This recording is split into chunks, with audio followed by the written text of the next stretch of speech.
Welcome to Conversations on Dance. Before we get started, be sure to subscribe to the podcast through your favorite app to be automatically notified of new episodes when they go live. While you are there, please take a moment to leave us a review.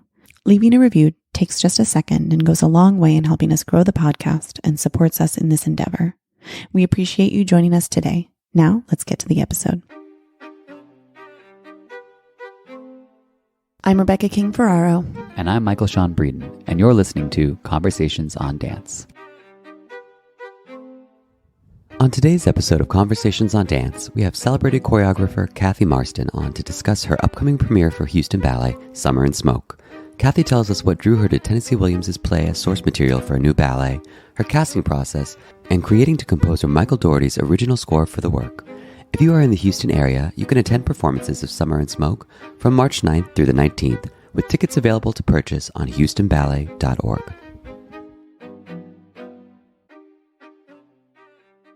Cathy, thank you so much for joining us again. I think this is your third time coming on the podcast. Really? Wow. Or maybe even fourth, I don't know. But we love to just do a little bit of a catch up, every time we have someone back. So the last time we spoke to you, it had just been announced that you would be taking over the helm of Ballet Zurich, which is, of course, an incredible accomplishment and something deserving of your talents. But I'm curious what the last year has been like getting ready for that role, planning and learning the ins and outs of the administrative side of the company, and how that preparation has been for you. Well, it's busy. I feel like I'm spinning sort of many plates at the moment, partly being a freelance choreographer, which I was before and still am. And also, it feels like I'm pretty much in Zurich most of the time when I'm in Switzerland. I live in Switzerland. You probably remember. So that's kind of lucky that I'm just an hour away, so I can hop on the train to have lots of meetings and really get to know the company. That's been a huge part of the sort of warm-up process, has been getting to know the dancers and the administrative staff, the technical staff that are in the house already. And although many of them, there's going to be a big change. Many of the dancers are going with Christian Spuck to Berlin. Which is quite normal in Europe, less normal, I think, in the States. But often when directors change theatres, there's a sort of shift of the dancers as well. So it feels like a good opportunity also to gather my people around. And some of them will be dancers that are already in the company, and others will be dancers that I've worked with in various companies around the world. And then there's new people. So one of the big challenges of the fall was the audition process, advertising, and then having a few small auditions and then one larger audition, which I have to say I really enjoyed. I know auditioning has sort of got bad reputation, but I actually really loved that day and meeting all these people that somehow you haven't encountered yet. And I tend to do quite an intensive audition process. So it was a day and a half. It involved ballet class, a contemporary phrase, a task, so that I could see how the dancers work together and also creatively. And then I created a pas de deux on the last 40 dancers that stayed. And so it was, and then I talked to everybody who was there at the end. So it was very intense, but enjoyable, I think. Yeah. So that's been a big thing. And then obviously choosing the repertoire and all of the normal planning that you'd expect. Hearing about that audition process in a way, as a dancer, I think that dancers must value that as well, right? Being able to show more than just a ballet class, like just your tendus and, like the basics that you do every day, show how you work, right? Because that's so much of what it is to be in a company, not just your technical prowess, right?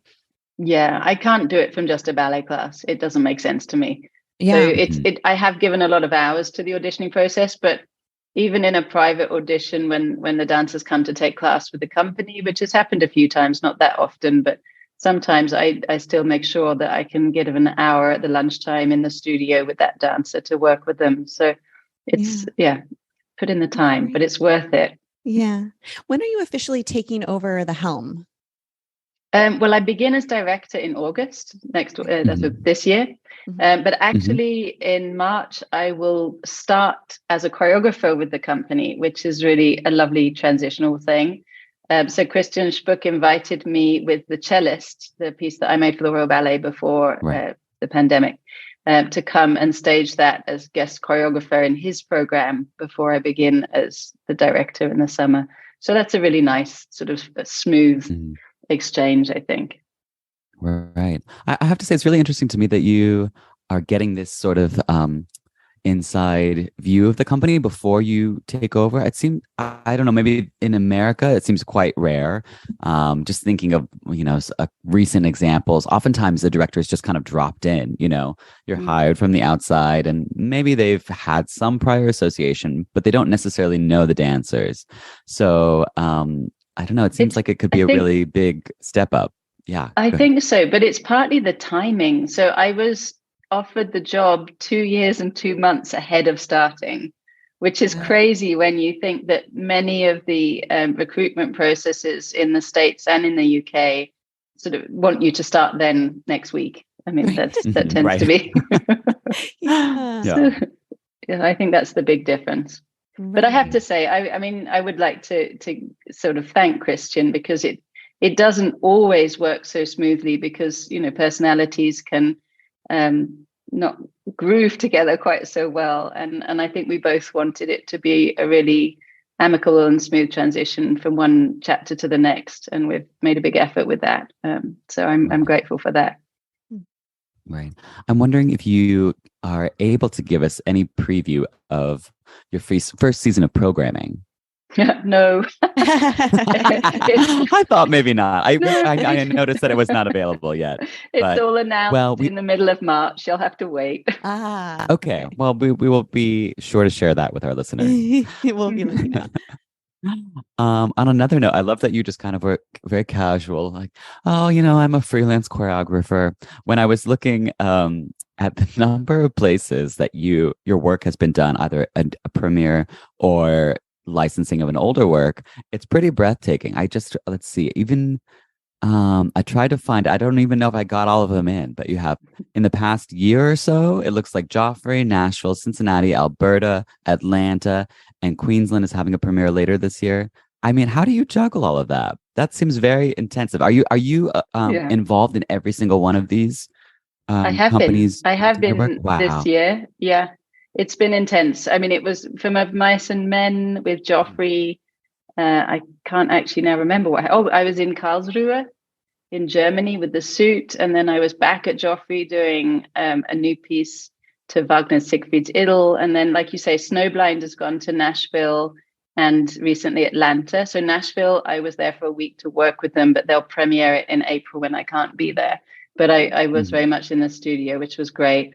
And Atlanta, I was there for a couple of weeks. And then Moving Still's been in Alberta and Cincinnati.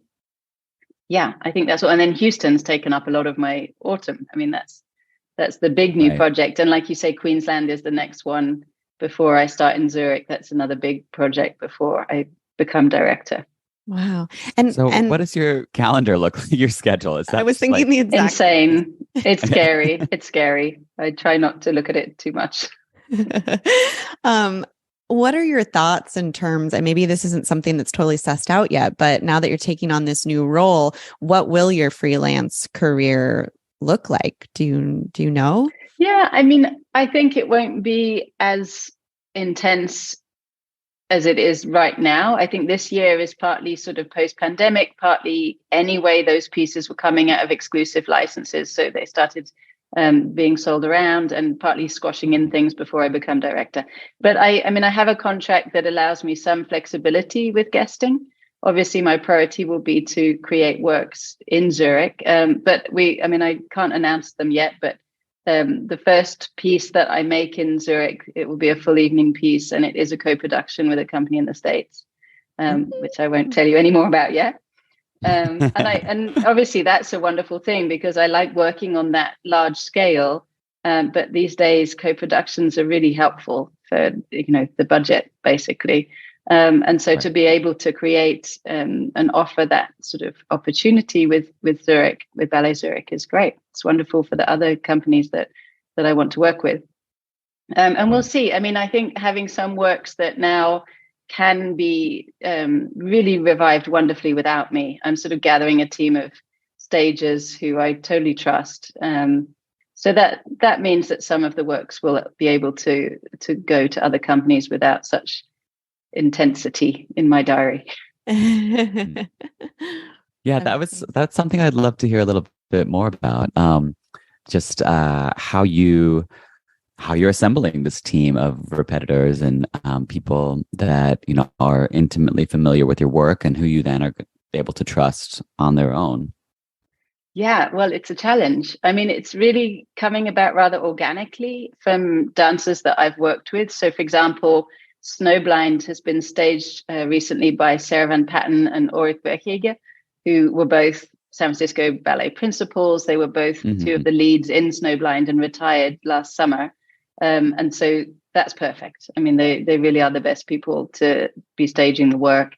And actually, Sarah has come with me as choreographic assistant to Houston to work on the creation of Summer and Smoke. And then she will stage it for ABT in the fall. So that's really, I mean, she's taken like a duck to water. She's brilliant at it. Wow. So those are two people. Anastasia Holden is actually someone who was introduced to me by the Joffrey team, who I adore. And because they all said she was great, I thought, okay, I'm going to trust them. And it turns out she is. So she staged a piece called Moving Still, actually just working from the video and from my notations and Zooms with me. And she's wonderful. She's actually going to come to Zurich as a rehearsal director. And then Jane Eyre is going to go to Hamburg Ballet next year. And that will be staged by a team from Northern Ballet who I created it with originally. So, very often it's people who have been involved in the original creations. And then sometimes a lovely guy called Luc Ahmed is now staging the cellist with me. And he quite simply was someone that I met via a friend and had really connected to the work. And I just had a good feeling. Like the more we talked about it, the more I looked into his background, his sort of know-how and his passion for the piece. I thought, actually, this is the right person to be staging the work, and it's going great. So sometimes it's just a gut instinct, I suppose. Yeah. Right. I mean, you're really throwing me down memory lane here, because Luke is someone I met when we were kids at we did an exchange at the School of American Ballet with the Royal Ballet School. How wonderful. Sent over like all their, so I love that, to hear that Luke is working with you. He's so wonderful, and it's so sweet to think of his trajectory from that little Royal Ballet baby. And then for Rebecca and I, we've loved Sarah Van Patten since we were kids too. I mean, she's barely older. She was she was like 17 years old, like full movie star glamour, doing Juliet and Helgi's Romeo and Juliet. And I just, especially now having talked to you several times on the podcast and what your sort of like approach to dance is and how your approach to narrative work. I mean, Sarah is someone who just innately understands that. She can communicate with her eyes, So it makes total sense. She was very funny working in Houston. She's just fabulous because it was her first job assisting a choreographer, I think. And, I didn't want to throw in the deep end too quickly. But I realized very soon that she wanted that. She's totally up for a challenge, as she was as a dancer. And so we quite soon got a pattern of, I'd sketch something out, make it, and it was pretty rough, and then send her in the other studio with it. And I think she's been every part in the ballet, and there's quite a lot of parts. I mean, she's such a good actress that she just sort of puts herself in all of it. And I think she really inspires the dancers that way, as I'm sure you can imagine. That's so cool. Right. Well, you already touched on it, but I want to talk about this co-production of this ballet with American Ballet Theater. It's so great, these kind of co-productions. We were just talking about one recently on the podcast too. It's like these different cities get to see it, different dancers get to approach it right off the bat. So tell us how this idea came about and how this partnership between Houston Ballet and ABT came about. Gosh, I mean, it's just through conversation. Funnily enough, Kevin Mackenzie approached me years ago to make a new one-act work, even before Jane Eyre. In fact, he wrote to me and he'd seen a video of Jane Eyre and something else and said, I'd love you to make a new work for ABT. And so that conversation had hardly begun. And 2 weeks later, he called and said, actually, something's just fallen out of our Met season next year. Can we do Jane Eyre? So suddenly I was thrown in the deep end there. And when I was with the company working on Jane Eyre, we continued to talk about the new piece that I would make. And at that point, I had been reading a lot of American short stories and literature and so on ahead of Snowblind, ahead of the first work I made with San Francisco. Sure. And Tennesse Williams was sort of in my mind. Summer and Smoke was in my mind. And I suggested that. And he said, yes, let's do it. And then the pandemic happened. And, everything got more complicated. Excuse me. And I think at that point, Stanton also had begun a conversation with me about working in Houston, and we hadn't identified what the piece would be.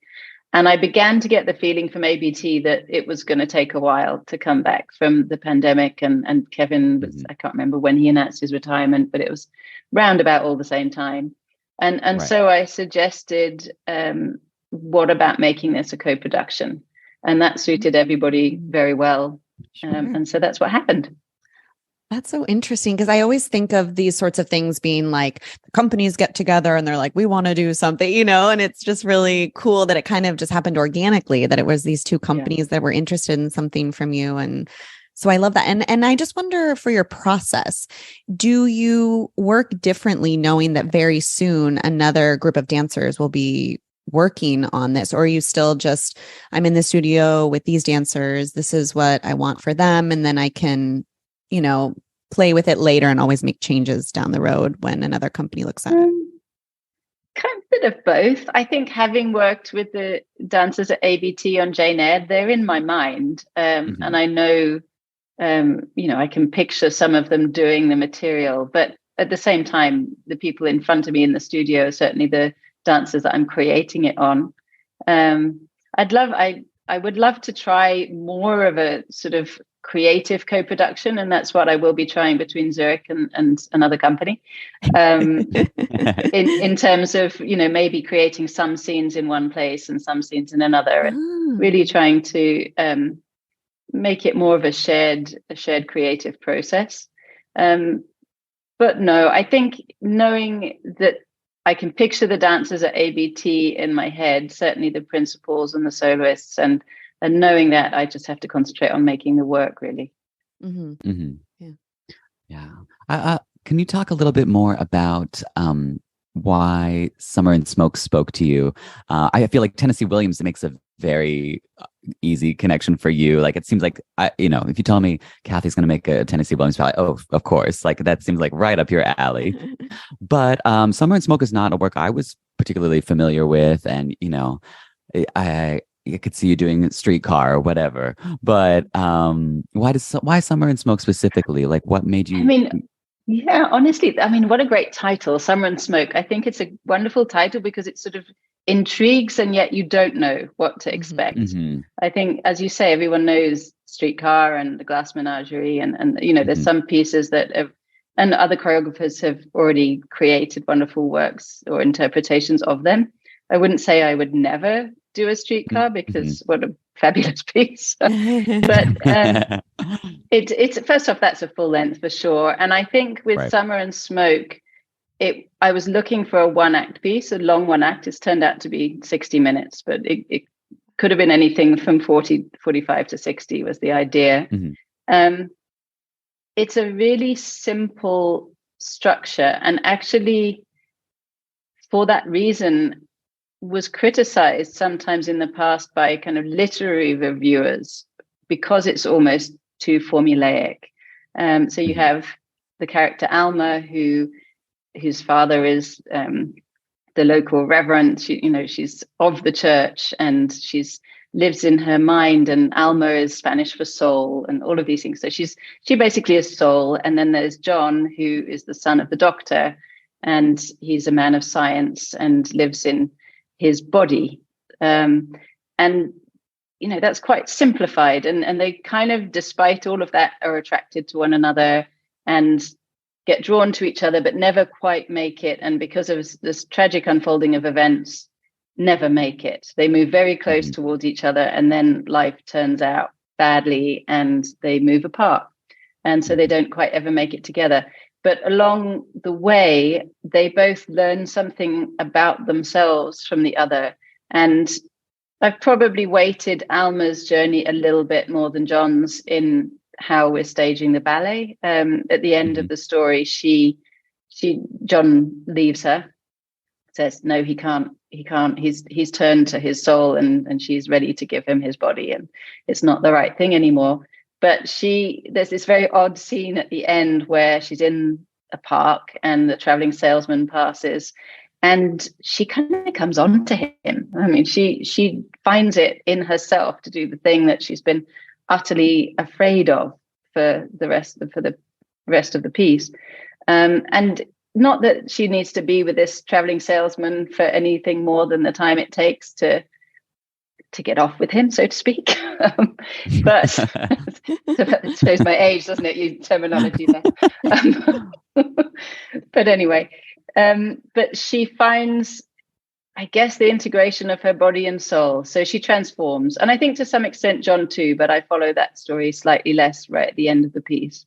And I think that simple structure lends itself to dance because, dance is all about the body and soul, right? I mean, that's what we do. So it's a story that can be told in dance. There are some narrative corners that are slightly trickier, but they're full, the piece is populated by some great side characters. The sort of soloist roles are really colorful and fun. So it's not just about the two dancers. And actually, I've invented a third principal role. Not exactly invented. So in the play, one of the important locations is a park in the town, and there's a fountain with an angel statue in the fountain, and the water comes out of her hands. And to some extent, she's Alma's confidant. Like Alma passes this fountain and prays to her, talks to her, shares her secrets with her. And the romance with John unfolds in front of the angel, essentially. And in the play, Tennesse Williams says that this angel should be on stage all the time. So it's a part of the set that is always present. But that to me was just too much. I was like, well, we've got a stage of bodies and there's an angel, and what can we do if not an angel in dance? So I made the angel a dancer and sort of a narrator. I mean, she's not exactly telling the story, but she's certainly watching the story. I was inspired by a film by Wim Wenders called Wings of Desire, which is a fabulous film where there's all these angels that sit on the top of buildings around Berlin and watch the antics of human beings down below. And they wear trench coats and hats and things like that. They look sort of really unangelic, but in a very, cool black and white arty way. And they get drawn into the stories, and one of them sort of falls for a human being and tries to fall as an angel and so on. So I didn't follow that story, but just the idea of imagining how it would be to be an angel observing human beings getting in their tangled relationships, and how would that be? What would the angel see there, and how would the angel feel? So that's definitely one of the new aspects to the ballet, new aspects to the play that I've brought in through interpreting it in ballet. I love that. Wings of Desire is such a beautiful classic. Later remade in a worse American version. It's City of Angels with Nicolas Cage and Meg Ryan. But Cathy, something that I find interesting is you don't shy away from these sort of darker, more adult tones. Is that just what like those themes speak to you, and that's what you're following, or do you feel like sometimes 19th century narratives can be very light and almost have no story? Don Quixote's story is about as thin as they come. But are you intentionally providing balance, or is that just a side effect of these are the works that are I have no idea. Gosh, that's an interesting question I've not thought about. I think I have to find the reasons for things, and reasons are inevitably complex. Like I can't take characters at face value and two dimension and so on. So if I was to approach Don Quixote or any of those other stories, I'd probably complicate them or maybe I'd like to probably think about more, deepen them or layer them. That's what it needs. That's what it needs, Cathy. It's the next thing for you to tackle. I do want to talk a little bit about the score and how that came about. We've had such interesting conversations with you about that in the past. So tell us all about it. Yeah, so this is by Michael Daugherty. He's American. He has composed a lot of work. I think he says he's drawn to Americana. I mean, oh gosh, I'm trying to now think. He did something about Elvis. He's done, now I'm forgetting all of the American pieces that he's made, but very much into American stories. He's a complete filmaholic, or whatever that word is. But he, and I just really love his music. And he lives in Ann Arbor, which is kind of close to Chicago. So he came to see Jane Eyre when we did that with Joffrey. And we had dinner and really hit it off. And I talked to him about the various projects that I'd got cooking and, hadn't attached a composer to. And he was drawn to Summer and Smoke. So we decided to go with that. And we work really well. I mean, it's been all through not all through the lockdown, but certainly through the latter part of the lockdown. And then most recently, I've become really good at working on Zoom. Sure. So we've had meetings almost every week, and we actually approach things, our individual composition, in quite a similar way. So he also loves leitmotif. He wants to create a kind of vocabulary, albeit with a sort of melodic motif or a rhythm or a specific instrument. He'll attach something to each character, which is pretty much how I work as well. So it was really working through the narrative together and finding the logical progression of, well, if this is our theme for X and this is about X and Y, then we need to add Y to it. And, it's sure, there's more to it than that. But we had a similar approach, which was really fun. And he loves a melody, which I really enjoy. I love, I love something I can sing afterwards or in rehearsals, and he's not afraid of that at all. So he's written a beautiful score. Is this your first time working with Houston Ballet? It is, yeah. It is, right. So I'm wanting to hear a little bit more about the casting process. We know we've had many of the dancers on, and Stan's been on a couple times, and it seemed like this seems like a natural fit for you already, because they often are asked to immerse themselves in narrative works and new narrative works. But I'm wondering how you bridge that gap of, you're not familiar with these dancers yet. So how does the casting process work for you in these characters that you have very specific ideas of? How did you get to know the Houston Ballet dancers enough to cast them? Gosh, it's always different, the casting. But in this case, I had the opportunity to work with them for a day, attached to another trip to the States. I can't remember when, but probably, more than 6 months in advance of coming. I think it might have been even a year. Which was great because I could watch class, which, like I said, doesn't really usually tell me a whole lot. And then I was able to work with, I think it was all the soloists and principals or something like that. Anyway, a fair number of people on the main two characters. So I had, in advance of turning up, a good idea of who might be doing the leads. Having said that, Chase O'Connell, who is John, was not in the company then. He joined the company after that. But when I arrived, Charles had left. So Chase was the new principal, or Charles was leaving. And I actually spent the first week or two swapping partners quite a lot. So I knew who I wanted to learn each role, but I needed to find the right fit, the right partnerships and the right chemistry. And Jessica was really wonderful as Alma. I was sort of clear on that, and Karine is also beautiful. But it was interesting to see Connor, who I adore as an artist, the